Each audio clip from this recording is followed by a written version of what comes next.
Welcome to everyone. Thanks also, welcome to the panelists who will be with us today speaking about this very interesting and innovative, I would say as well, aspect of hydropower. This webinar is organized by the International Hydropower Association, supported by Hydropower, and in strong partnership with SuperGrid Institute, who's supporting this event. Today with us, we have an unbelievable, I would say, list of panelists who have gathered huge experience on the topic over the last few years that will share with us some comments, some ideas, their perspective on the topic of hybridization, but they will also go through very interesting case studies. So we will touch upon technical aspect, economic aspect, business-related decision on the process of hybridizing hydropower, existing hydropower plant or new projects. So just quickly to introduce the various speakers that are with us today. First of all, we have Guillaume Amodeo, technical business developer at SuperGrid Institute. He has over 20 years of experience in delivering hydropower project. Part of these gathered through working for a leading French EPC company. We also have from SuperGrid Institute, Quentin Boucher today. He's electricity market specialist. Quentin has a lot of experience in electricity market economics, and he will guide us through some of the most exciting application that SuperGrid is developing in the topic, in the fields of hybridization. Also, Cecilia Correa from International Development Bank. Cecilia is a mechanical engineer. She is responsible for managing the entire portfolio of projects for the Inter-American Development Bank in Uruguay, and she will both contribute providing the bank perspective on this topic, but also we will chat about some interesting studies and work done by the bank on this field. Last but not least, Parveen Nanda, Executive Vice President of Greenko Group. For those who don't know, Greenko is one of our member, very strong partner of IHA. Greenko is developing renewable energy asset in India. They develop and operate for over 20 years, actually. I was reading today the bio of the company again, asset in India. And today we will discuss with them about this integrated renewable energy project, which is a different, if you want, take on hybridizing the operation of hydropower plant.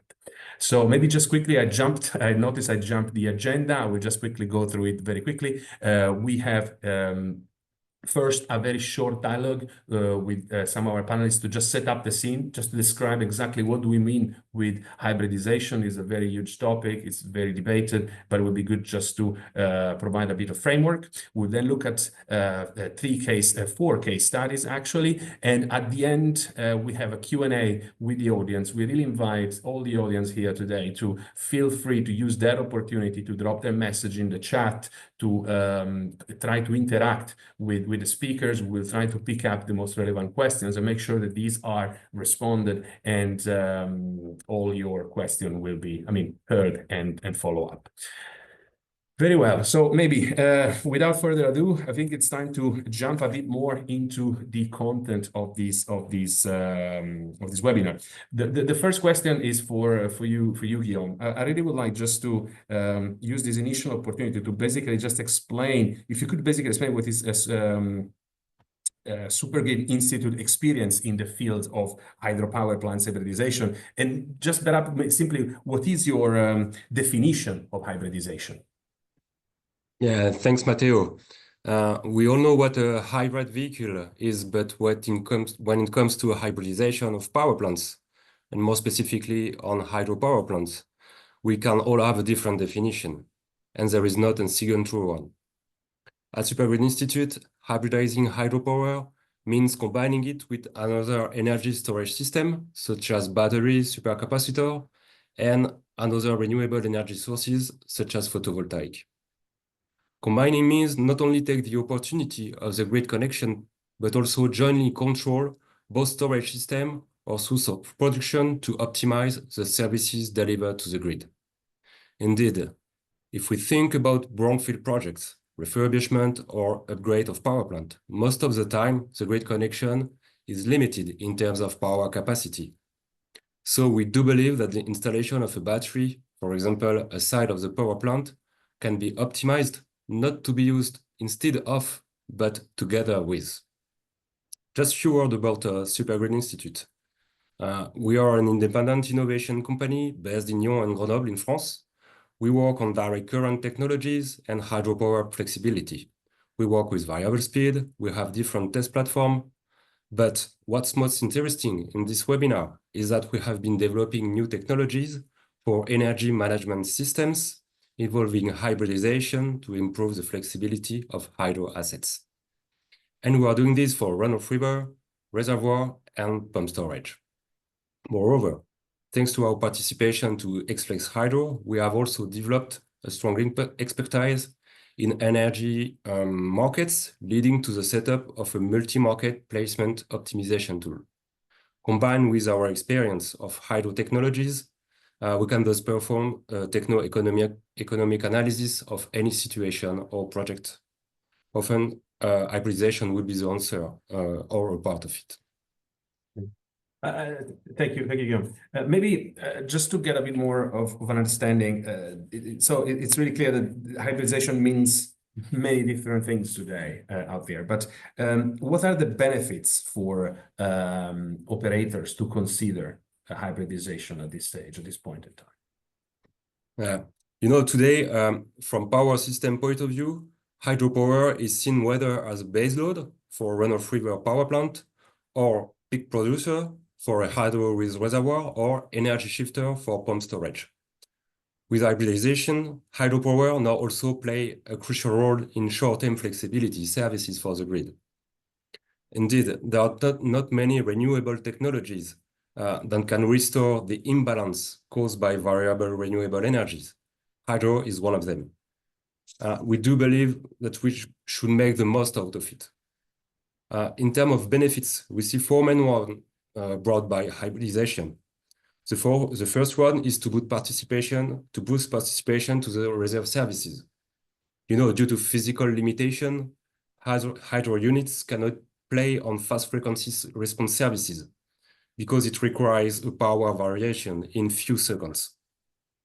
So this means no access to this kind of market, and market that are already existing in the UK, in the Nordics, in Italy, some part of the US, and which are becoming more and more in those parts in the world.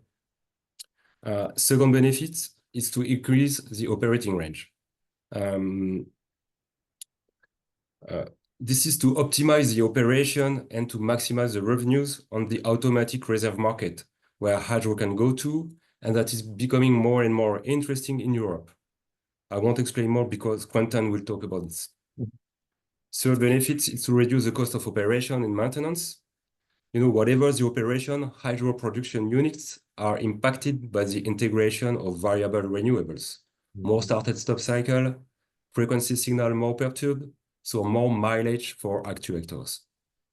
Again, hybridization can help, and it is being demonstrated by Vogelgrün, the EDF hybridization demonstrator in XFlex Hydro project. Also, big utilities such as Salto Grande Dam are studying this possibility to fight against faster aging of hydro units. Finally, the last benefit is to maximize or smooth the production of renewable energies. For example, mixing photovoltaic and hydro on the same grid connection point will irremediably impact hydro operation and water management. Hydro peaking, strong variation of water flow and level upstream and downstream, water reserve or ecological flow can also be impacted. A good compromise must be found between solar production, hydro operation, and environmental constraints.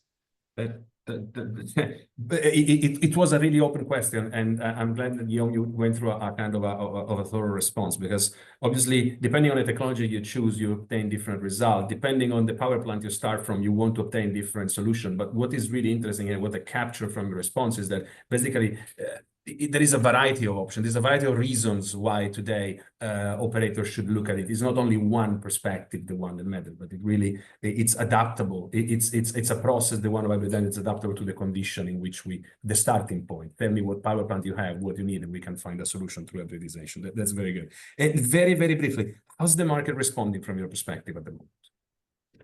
We see today a growing interest of many actors of hydro project development. Would it be for greenfield project in islanded grids or big pump storage, but also a hydro producer completing long-term agreement and wondering whether they intend to renew it or they go on energy market. As a technology provider, what is also very important is the demonstration of the solution. In the last few years, we have seen a hybridization project aiming at demonstrating this new way of combining different energy storage system and variable renewable energy sources, and the results so far are promising. We can take the example of Vogelrun in France, Alfalfa in Chile, and other projects to come, such as Valdecañas in Spain or Černiva in Slovakia. As Hydropower is facing many challenges, we think that hybridization is a great opportunity to be evaluated in any brownfield or greenfield project, as it provides additional revenues, help in water preservation, and prevent early aging of the equipment. In our opinion, actors from Hydropower should embrace this opportunity, and we are here to accompany. Sure, it will be a good topic to discuss together in a few days in Graz. No. Yeah, I'm looking forward for that. Also, with some of my colleagues will be there, so will be definitely a good opportunity. Maybe just because you mentioned something interesting, which is the age of the power plant, helping age power plant extending lifespan and reducing the operating costs. I mean, one of the great opportunity I see here is that overall we have the global fleet, the hydro global fleet is quite aged. We have a lot of power plants that need modernization, a lot of power plants that need support from the perspective in order to modernize the way they operate, they modernize the service they provide. I mean, someone here definitely who has gathered a lot of experience on this topic is also the Inter-American Development Bank, with all the great job they've been doing in South America, with the support they've been providing to the local fleet in that continent. So maybe very quickly before we jump into the presentation, thank Guillaume for this very good introduction. Just want to capture a very brief comment from Cecilia about what is the bank perspective about hybridization with batteries or hydropower innovation in general. How do you see the role of this innovation? What do you think is going to be the role of this innovation? How the bank work with it? Thank you very much, Matteo, and good day to everyone. The IDB, the Inter-American Development Bank, is committed to the decarbonization and the energy transition. As a development institution, the bank recognizes the important role the hydropower plays in this process. The IDB has been a key player in the development of hydropower in Latin America. Since 1960, IDB has financed $7.7 billion in investment and $50 million in technical cooperations in the region hydropower sector. As you mentioned, the bank is supporting the modernization of hydropowers. There are right now 2.5 gigawatts being modernized in 4 countries in partnership with organizations like Salto Grande, Ande, and ENE. Undoubtedly, hydropower modernization projects provide an opportunity to introduce innovation and new technologies, and innovation is one of the focus areas of the institutional strategy of the IDB. We are aware that promoting innovation, particularly hybridization in hydropower plants, requires overcoming certain barriers, such as the demonstration and dissemination of new technologies, the development of regulatory frameworks that promotes and value the services that hybrid facilities can provide and enable access to financing. So advancing legal issues related to the use of water surface, and amongst others. So through the bank's operations, we seek to advance in these areas. Okay. Therefore, we are currently executing over $2 million US in non-reimbursable technical cooperation to continue studies on modernization, digitalization, and innovation in hydropower plants in Latin America and the Caribbean. And to cite a few examples, the IDB is currently working in collaboration with the government of Suriname and with support from Japan in the development of a technical, environmental, social, and economic pre-feasibility study for a floating solar project on the Afobaca hydropower dam. This hydro supplies approximately 50% of Suriname's total electricity consumption. This initiative arose from the need to increase the generation capacity as electricity services quality was critical during peak periods in the dry season. This coinciding with the warmer times of the year where there is an increase in air conditioning use and higher solar irradiation. Solar energy in this case will help to mitigate these peaks and optimize water resources management by preserving reserves during critical periods. Floating solar plants could be connected to a transmission line used for the hydropower facility, enabling integrated management of solar and hydro generation. A study conducted by Dorney and Suntrans showed that floating solar PV farm for this dam of 60 megawatt peak and 50 hectares could be installed without violating under load frequency shedding or voltage limits, provided that enough synchronous generation remain online.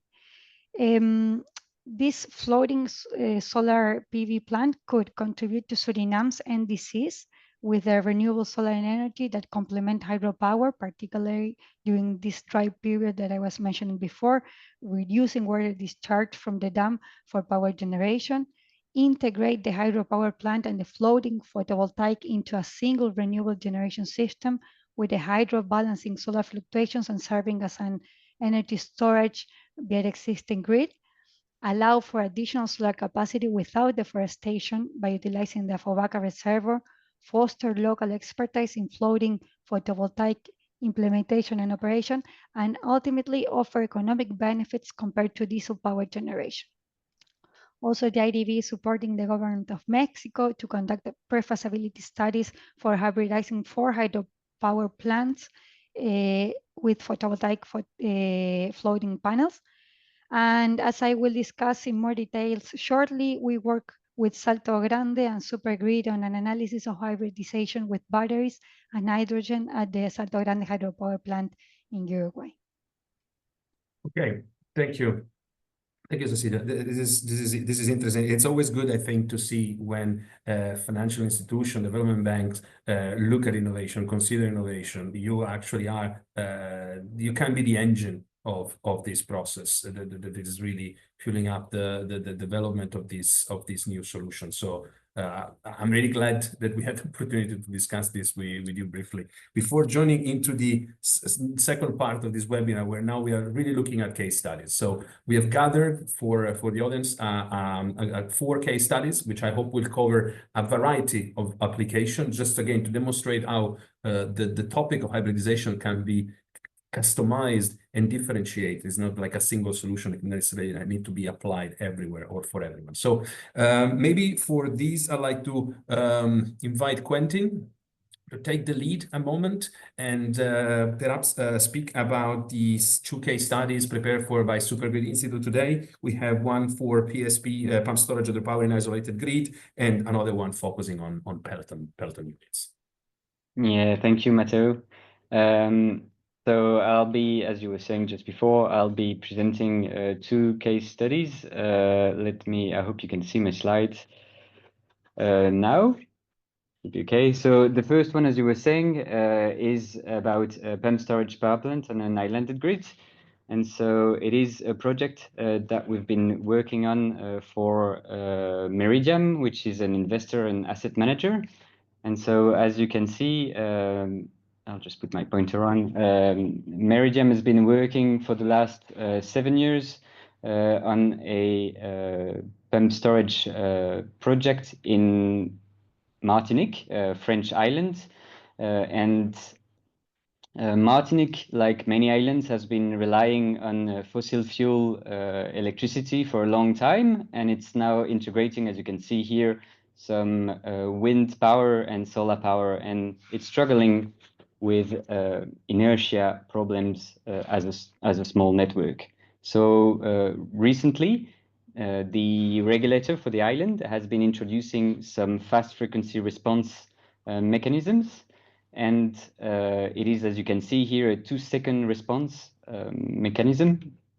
And so you have to basically, when the frequency drops, you have to increase your power within the next 2 seconds and reach a certain band plus minus 5%. So as you can see here, the response of a Pelton, for example, would not be satisfying because it doesn't enter the required bands within the 2 seconds. And then besides, it overshoots, so it gets out of the band after that. So these fast frequency response mechanisms are quite stringent and can be challenging for hydropower schemes. And it was the case for the pump storage power plants that Meridiam had been working on for the last 7 years. It's a 7 megawatt pump storage scheme, and it was struggling a bit to make the case to the regulator. So this island has no market; it's purely regulated, and this is the context for this study. So we've been working with Meridiam to build a more robust business case for this pump storage scheme, and study different possibilities to provide more, to provide fast frequency response, which was not possible with the existing design. And the goal was to size a system which would be able to provide 2 megawatts of fast frequency response for off-peak hours, because this is the time where the island has the least inertia on the grid. And obviously do this at minimal cost. And so I'll be presenting quickly how we suggested to do that. So to provide these 2 megawatts of fast frequency response mostly in off-peak hours, we suggested to use the existing installations, the existing design, which is made of Pelton turbines with separate pumps, and to run the pumps and the Pelton turbines simultaneously. So this is what we sometimes call a hydraulic short circuit. You might be familiar with this terminology. It's been demonstrated in the X-Flex hydro project recently in Europe. And so we suggested using this and providing 800 kilowatts of fast frequency response through the hybridization of the Pelton turbines with supercapacitors, because as we'll see a bit later, the Pelton turbines could not provide such a response in 2 seconds. Simultaneously, we suggested a change in the design of the pumps, moving from fixed speed to variable speed, so that enables providing regulation in pump mode, and to obtain 1,200 kilowatts of fast frequency response with the variable speed pumps. We also suggested to repower slightly the pumps, but still staying within catalog sort of a pumps sizing.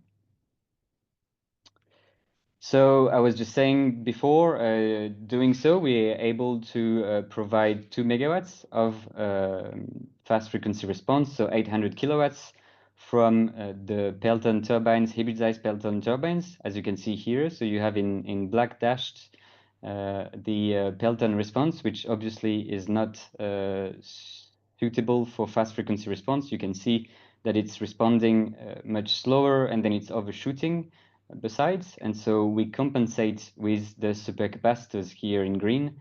And so we make the blue response, which is acceptable for the fast frequency response. And simultaneously, you can see that you have the pump response in yellow, which is 1,200 kilowatts and is as variable speed is acceptable for the 2-second response to fast frequency mechanisms. So to get this together, we have a dedicated EMS, energy management system, which manages the pumps, the Pelton, and the supercapacitors all together at a low level. And so it enables to have a smooth response from the system, from the grid side. And so that's what you have here in blue. That's the power seen by the grid, and it fits the requirements from the grid code within 2 seconds, the response, and no overshoot after that. So in a nutshell, maybe just a word on why we use supercapacitors. As you can see here, we really just boosting the response from the Peltons in the first seconds. So we don't need much power, and this is the great advantage of supercapacitors. We size them very tightly here, and so that enables to lower the costs of the investment. And we need less than 30 seconds of energy from the supercapacitors, and you can get that with supercapacitors. It's very difficult, if not impossible, to get such low energy capacity with batteries. So this is why we use supercapacitors. And besides, supercapacitors respond very quickly, very promptly. And so that's another good point in this case here. I should finally add that SuperGrid has quite an experience with supercapacitors because we own and operate one of the biggest supercapacitor banks in the world. And so that's the conclusion. You got it.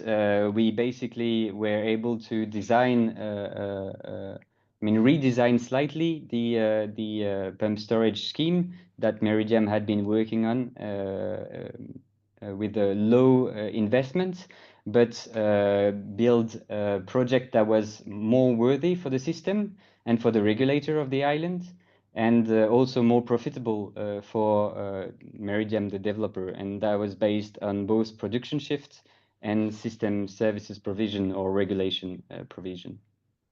So this was the first use case about boosting the performances of the power plant with hybridization. And I'll move on now to the second use case, which is also about boosting the performances, but mostly about getting more services and in different configurations.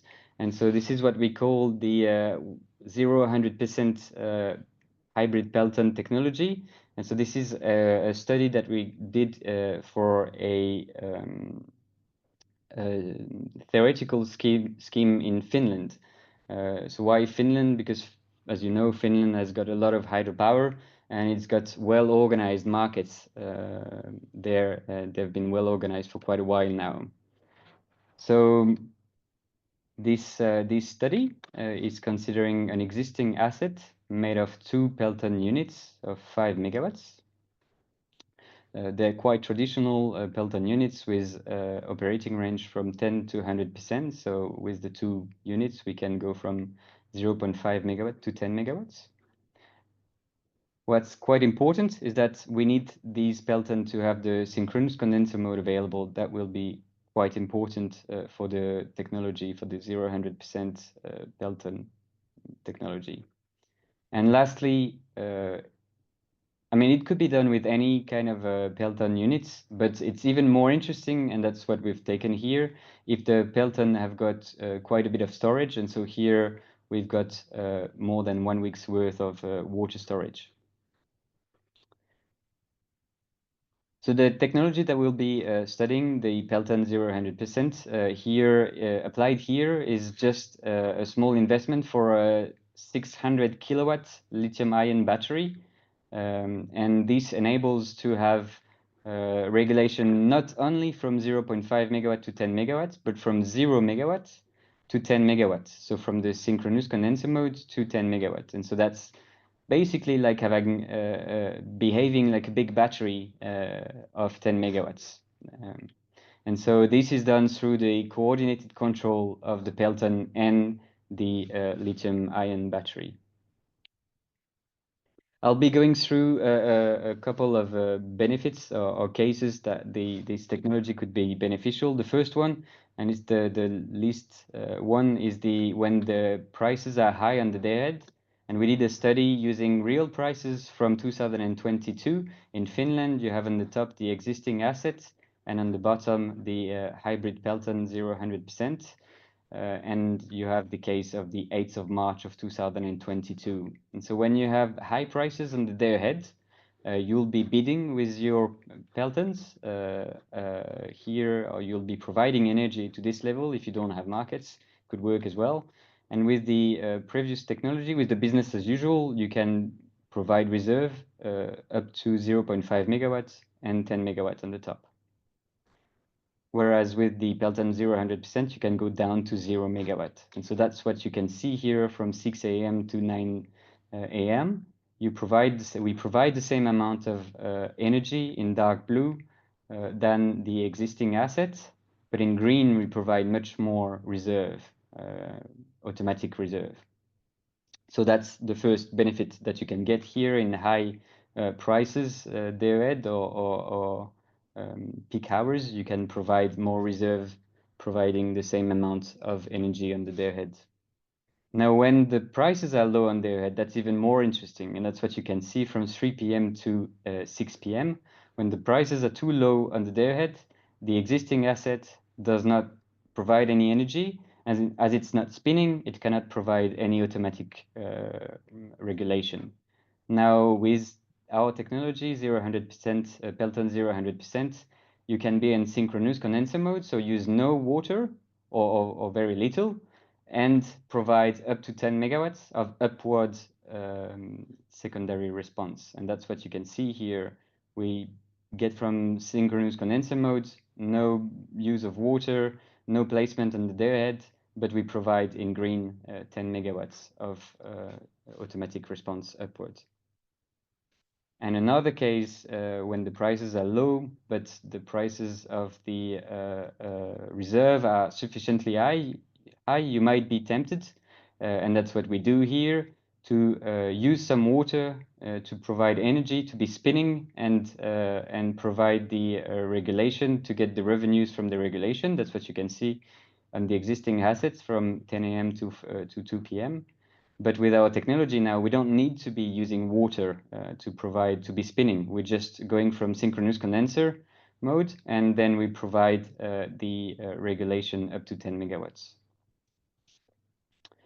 So just to summarize, this 0-100% Pelton technology enables us to boost the revenues on the reserve markets by providing more reserve at any set point. But we also preserve water because now we can provide automatic reserve without providing energy on the day ahead. So even from synchronous condenser mode. So that's what you could see in the early afternoon of the 3rd of the 8th of March. And finally, the return on investment of this technology here in this case was less than 5 years, but it has to be studied case by case, but it shows that it could be very interesting. Thank you, Quentin. This is the end of yes, slide. yes. Yeah. Thank you very much. I think this was very interesting. I think first of all, I'd like to underline how there's a pattern already on. We are looking at a Pelton unit. I had a Pelton unit, then we've been speaking about the pump storage hydropower. We have heard in the past also, you mentioned it, flex hydro, run-over-river hybridization. So this really already demonstrates how actually it doesn't matter what type of asset you have. There is always a way potentially to improve the flexibility, optimize the flexibility provision from that asset through hybridization. Very quickly, just a comment before we jump to the next presentation is: have you tested? Have you tested any of these solutions, these technologies at the moment?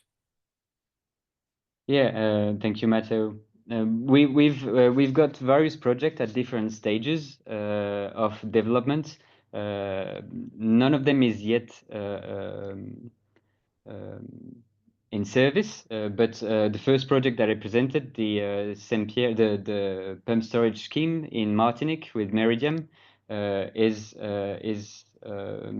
now got over the line with the regulator with these new services that we provide with hybridization. So it should be developed in the next few years. We've got also some studies with Artelia in Cabo Verde, and that's hybridization and smoothing also solar production.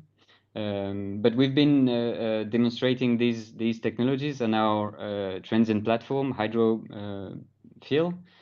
So that's a real-time platform as well. And finally, for the Pelton 0-100%, we're looking for a demonstrator, a physical demonstrator to demonstrate or to install our technology. Yeah. Good to hear. So if there is anyone out there in the audience, perhaps as well, or among the panelists, Exactly. That's a good opportunity to know that you have this chance to cooperate with SuperGrid in the development of this solution. Also, because I saw that in the Q&A. By the way, thank you all the audience for keep dropping questions in the Q&A, in the Q&A chat. Sorry. I saw a lot of questions were specifically focused on the Pelton the Pelton application. So I'm sure I'm seeing that there is a lot of interest on that. I'd like to move forward now. And thank you, Quentin, for this presentation. Cecilia, would you mind maybe now taking the stage to present a little bit what the bank has been doing with the Salto Grande project? Of course. Thank you, Matteo. I would like to share with you the analysis of storage integration in Salto Grande hydroelectric power plant that was developed to analyze the optimization of the plant's operation and reduce equipment wear, in which the bank supported the institution through technical cooperation and SuperGrid Institute provide technical support. The next slide, please. Salto Grande binational hydroelectric power plant is jointly owned by Argentina and Uruguay and has been in operation for 45 years. It has 14 Kaplan turbines and a total power of 1,890 megawatt. It is now undergoing a modernization through a strategic investment plan, and Salto Grande is leveraging modernization process as an opportunity for innovation by analyzing the inclusion of storage technologies to reduce the wear on guide vanes and runner angle actuators. Please, next slide. This study is driven by the increased demand for system flexibility to the growth of renewable and intermittent resources like wind and solar. Hydroelectric power plants are becoming more crucial for their energy storage capability and flexibility, but they also face increased operational demands and equipment wear. Next one, please. The Salto Grande hydroelectric complex is one of the main frequency regulators in the interconnected Argentina and Uruguay systems, which has a high share of variable renewable energy. Salto Grande's Kaplan turbines regulate frequency by adjusting their power production through a combined action, the double regulation of the guide vanes and the runner blades angle. And this study explored the use of chemical batteries and hydrogen production with electrolyzers to reduce the movement of the actuators due to primary frequency regulation, which is their main use, as you can see in the figure below in the right. The next one, please. The following storage technologies were evaluated for primary frequency regulation. Electrochemical batteries, which are characterized by their power and energy storage capacity and can respond to both high and low demands. The main challenge in this system is to ensure that the battery state of charge remains within an acceptable range to act when needed to reduce the movement of hydraulic actuators. Then the other technology was electrolyzers for hydrogen generations, which are characterized by their power. This technology can only respond by consuming energy. The hydraulic system must operate above the control band to allow the electrolyzer to consume the necessary energy for frequency regulation. The operating point of the electrolyzer should be shifted to the middle of its operating range. Just if it's from 10 to 100%, it should be set at 55% of its nominal power. The figure below on the right shows how the hydraulic system generally remains at constant power, that's the orange line, while the electrolyzer handles most of the frequency regulation, that's the blue line you can see. Only when frequency deviations are too large to be managed by the electrolyzer alone, the hydraulic system completes the plant's response. With electrolyzers, what you have at the end is that you will have less electricity injected to the grid as it will be used for hydrogen production. Next one, please. For the batteries, 942 power energy sizing pairs were considered and 156 pairs were selected in the area of interest between 17 megawatts and 6 megawatt hours and 346 megawatt and 321 megawatt hours.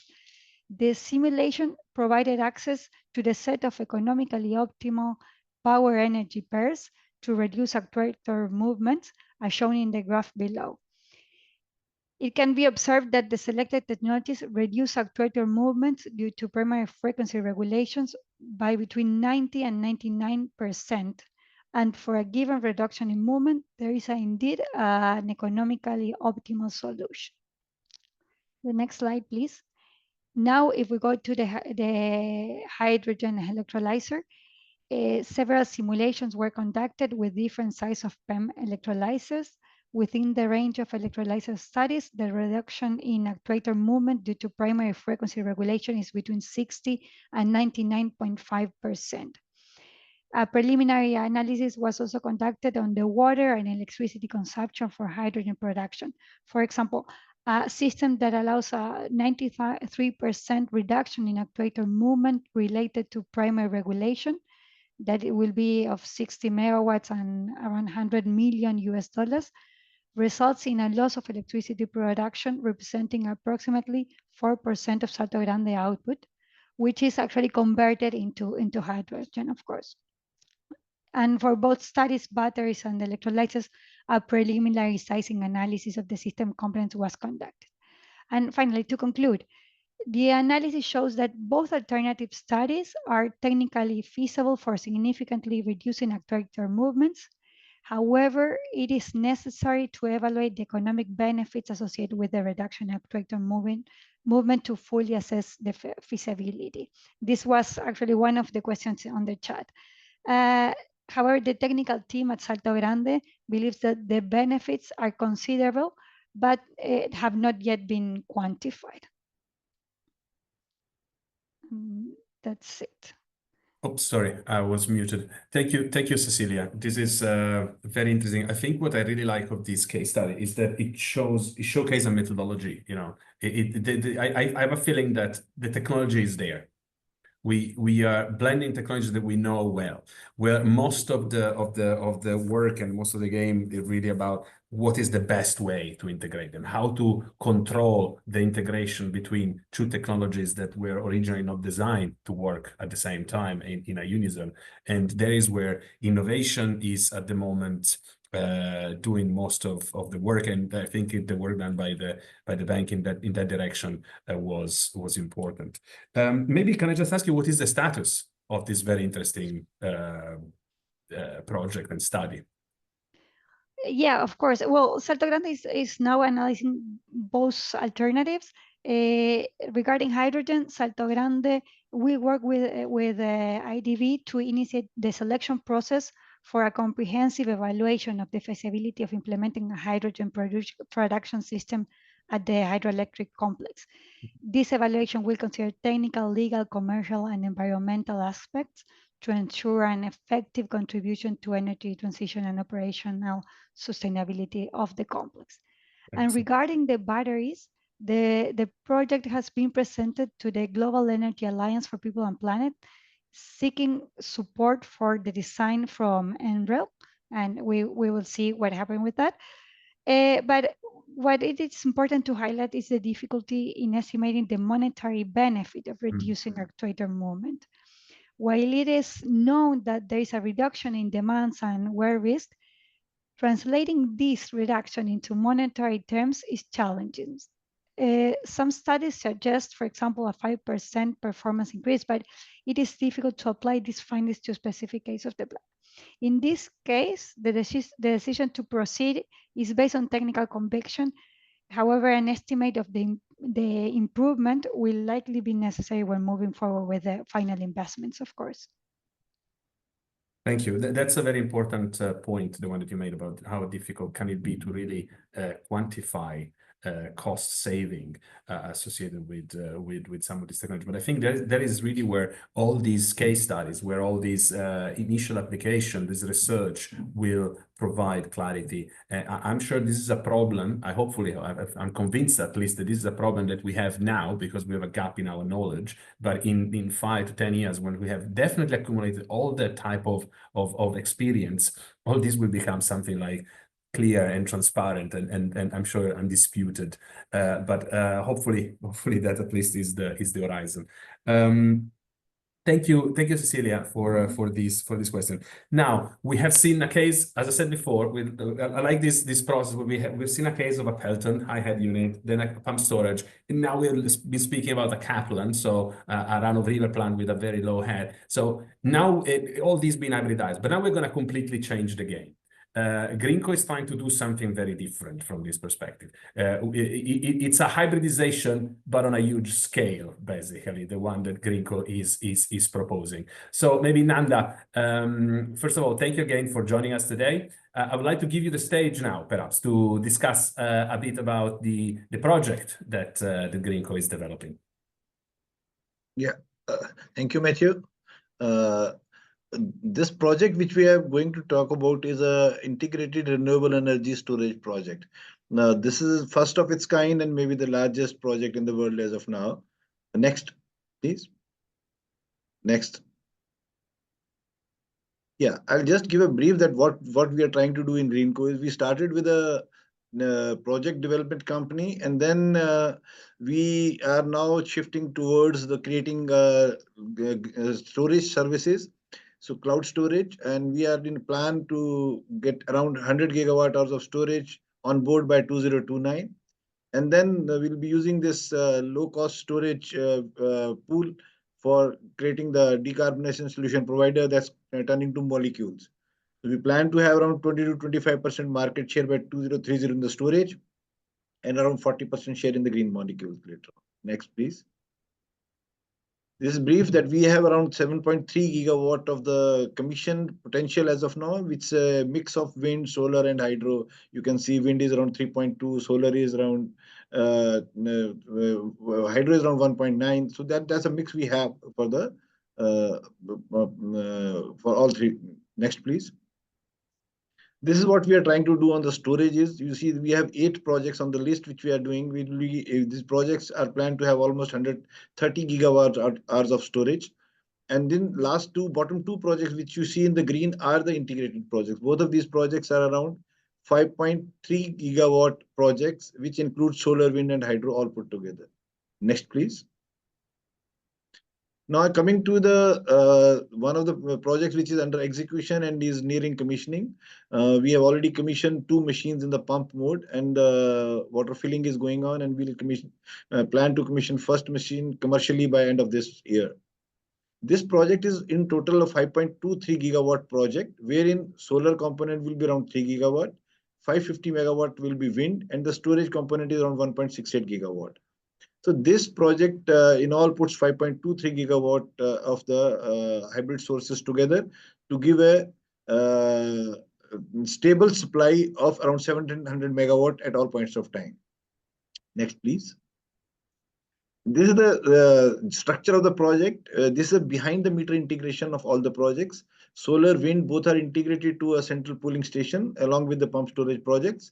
Whereas one side movement is from wind and solar projects, and the pump storage will have both side movement. It will absorb power and it will release power also. And the stable power, all power balancing will be done in our central pooling station, and balanced powers will be supplied to grid.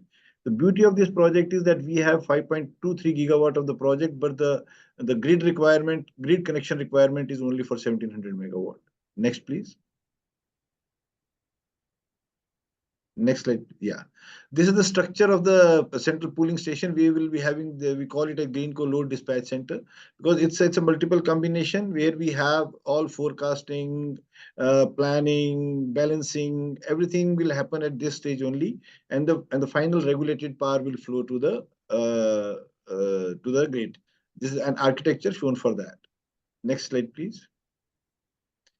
These are the products which come out of this project. This project is capable of supplying all basic products required for the output which we are looking from the hybridization.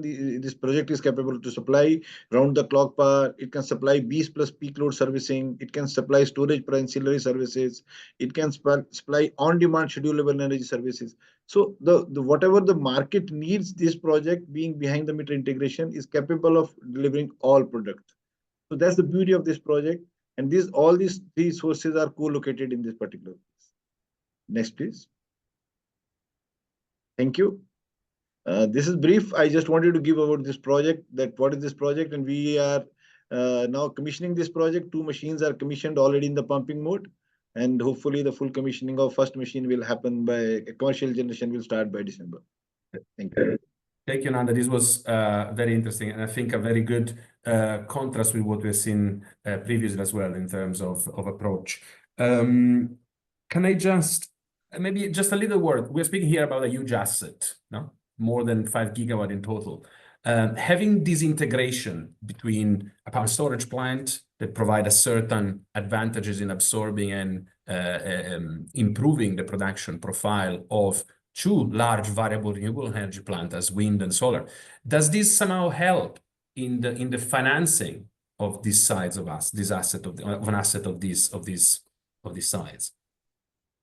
Matthew, if I am to talk about in Indian context, since this project is located in India only, the situation has changed quite a lot in last 4.5 years.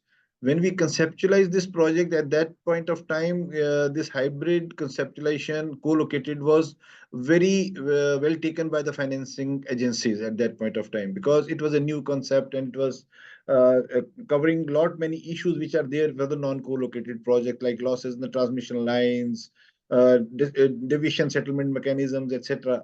But now the policy framework in India has changed drastically in last 4 years. Now there's no specific advantage for creating these projects for a financier. So co-located project is now as on date is at par with a non-co-located project from the financing perspective. Okay, I see. Thank you, Nanda. That's good. I don't know if anyone else want to add something. And I invite actually, well, just overall, we have concluded with the presentation. Thank you, Nanda, and the case study. So I think that it's good because we have 8-9 minutes now before the end of the webinar to respond to some questions from the audience. And I've seen that we have a very busy chat. I invite speakers, panelists to just take over some of this question, either in the chat or maybe as a point of discussion or conversation for the webinar. But there is just one that maybe was good for you, Nanda, since you've just been now closing and speaking about the integrated plant. What are the key and technical challenges of combining hydropower with other renewables like solar and wind? How can these be addressed to maximize sustainability as well, they're speaking? See, this was a really big challenge for us to do that at that point of time. And we did a lot of work on that point of time. We thought about putting up variable speed machines because we are integrating behind the meter. But eventually, we came out with a solution which was lower cost and more optimal. As Guillaume also said about the hydraulic short circuit, we are using machines of two sizes in this case. We are using 240 and 120 megawatt size of machines. These two different sizes of machines give us a lot of flexibility in absorbing the power. So the infirmity of the solar and wind, which is there, we are able to absorb from 0 to 100% with those, with just a minimal black spots at the top and corner, and that's it. So that is how we are able to absorb most of the power, cover up all you can say shortcomings of the renewable power to make it a stable and firm power. So that's how we have conceptualized this project to use this power. Okay, thank you. I don't know if anyone else want to add something on this topic. Otherwise, I have a question picked from the chat. A curiosity from someone was asking if there was any consequences for the Pelton unit to be run in synchronous condenser. Maybe either Quentin or Guillaume. I don't know if one of you wants to pick on this one. Yeah, thanks, Matteo. Well, the Peltons are usually the Pelton which have the synchronous condenser mode available. They're usually used in this mode even when they don't produce to provide voltage regulation. So yes, there is some impact on these units. However, these units are in air at this moment, so it's much less than if they were full of water. And I mean, it wouldn't be quite different from what they would be doing without the technology, because most of the time, I mean, some of the time at least, they would be using them in synchronous condenser mode to provide voltage regulation. Okay. Okay. Enabling to provide regulation while you're already providing voltage regulation. frequency regulation. Yeah. Okay, yeah, it's a combination of the two services, basically. Yeah. Yeah, perfect. Maybe I have a question for Quentin, and again, you, or maybe Guillaume, or also Cecilia. I'd be happy perhaps if you have something to add in that. They're thanking for the hybridization examples, but I also like to know more about how did you can you overcome regulatory obstacles to changing the interconnection characteristic of the FOM asset with grid operators, or front of the meter asset with grid operators? I don't know. I can. I mean, if you want to jump in, Cecilia, please do. But I mean, that would require discussions depending on where you're located, which country you're located. This is a discussion that you need to have, or we need to have, and we can help with that directly with your regulator or your TSO, your transmission system operator.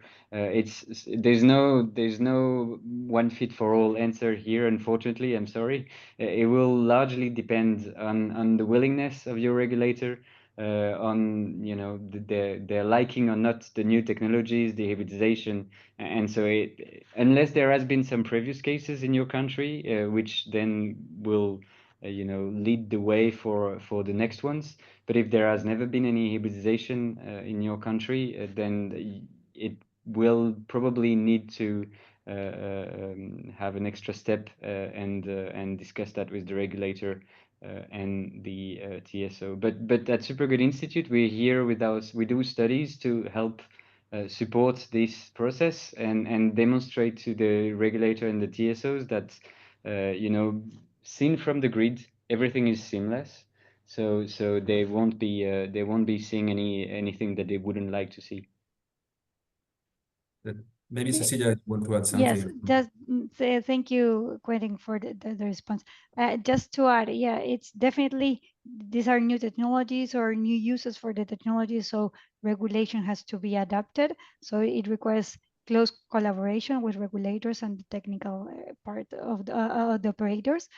From the IDV, what we are trying to do is to support the different operators and the governments to undergo these barriers through this technical cooperation that I mentioned before, that not only analyze the technical aspect, but also the regulatory and legal aspects, not just those regulations, but there are legal aspects regarding I mentioned before, for instance, the use of some operator can use the water for generation, but for instance, not use the water for locating the solar PV panels in the top of the lake, so of the dam. So changes need to be done, and it needs a joint work between all the actors.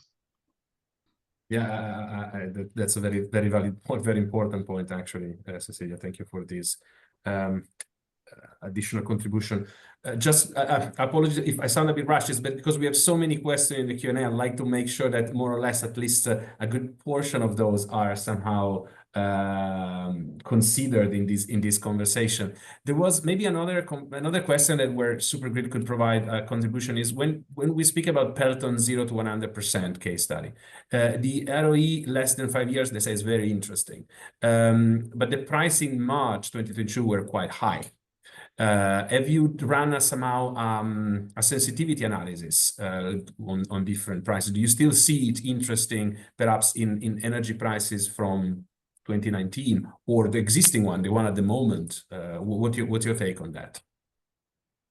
Yeah, it's a very interesting question, and I guess I wish I had a crystal ball to see the future, but I don't. Agreed, the prices in Finland, in particular, in 2022, were not the lowest that we've ever seen. So it would definitely change the profitability. Now, I would be tempted to say that we would have to run the numbers case by case, and that's a bit what I was saying in the presentation. I know it might be a bit of a frustrating answer, but it is. Now, for example, in this case in Finland, we only considered secondary regulation and primary regulation. But in Finland, for example, they also have fast frequency response. We did not consider these. There were a couple of other, I mean, we basically simplified a lot our technology, and there were a couple of other details, not so details, but that we didn't take into account, so that would also add up. So there are plenty of other ways to add. You know, I've presented the small, I mean, the hybrid 0-100% Pelton that we can do, but there is also other things that you can do with the batteries, and so there's plenty of ways to add up. But yeah, it would have to be looked at individually. It's all about revenue stackability, basically, as we already discussed many times in the past. It's difficult, especially when you run a study of this type, to consider all the various markets at the same time, and you have to make some choice. But what is interesting is that often you might study a solution to provide, once you increase your flexibility of a power plant, then there might be multiple markets where you can trade it in the future, and multiple opportunities to capitalize on it. And it's difficult sometimes to forecast them necessarily in advance, because the energy sector is going through this huge transformation, and we are changing the role of hydropower plants. We are changing the way they are operated. And here we are today trying to, with innovation, trying to make sure that their flexibility is maximized, their contribution to the energy transition is the best possible one. Maybe just because we've been speaking before we close, because we are now 1 minute long, just very, very close comment, because Nanda, we have been speaking a lot about regulation of the grid with all the other solutions.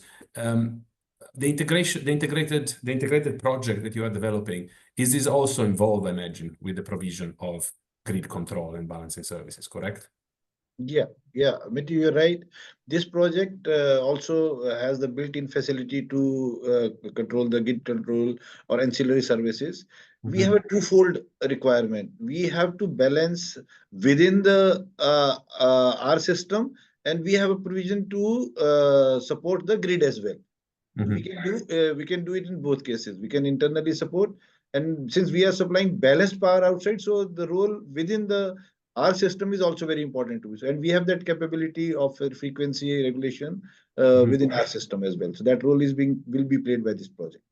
Fantastic. Thank you, Nanda, for this last brief comment on your project. I think we have said enough today. We definitely even went a few minutes longer. I want just to take a last opportunity to thank all the panelists participating to this webinar. It's good for the industry in general. So let me thank you from IHA perspective for having helped us in organizing this event, which I'm sure has helped some of the players understanding better what hybridization can be and how can it look like, providing a range and a variety of examples.